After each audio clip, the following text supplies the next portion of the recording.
प्रकृति, पर्यावरण और पृथ्वी हमारे जीवन का आधार है तथा आधुनिक और विकसित मानव अपने ही जीवन के आधार को तेजी से नष्ट कर रहा है।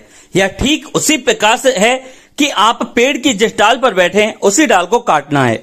कृषि महाविद्यालय भुसावर पर 3 नवंबर 2024 रविवार को ऑनलाइन अंतर्राष्ट्रीय बायोस्फीयर रिजर्व दिवस मनाया गया। महाविद्यालय के डीन डॉक्टर उदयवान सिंह ने कहा कि मानव की बढ़ती जनसंख्या की बढ़ती आवश्यकताओं ने पृथ्वी पर सदियों के प्राकृतिक विकास से पनपे पेड़ पौधों व अन्य जीव जंतुओं को बेरहमी से नष्ट किया है।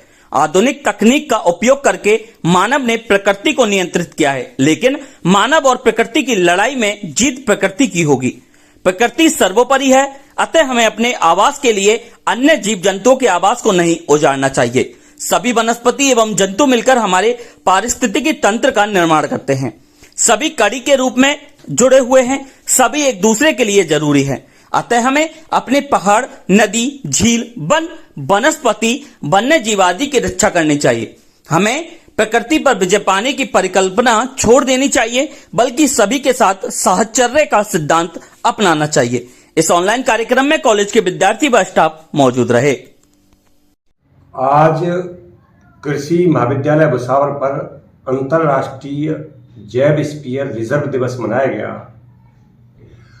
वास्तव में हमने जो विकास किया है, जो मानव की जनसंख्या लगातार बढ़ रही है, उसकी आवश्यकताएं बढ़ रही हैं, उनसे हमने तमाम जीव जंतुओं के आवास को नष्ट कर दिया है।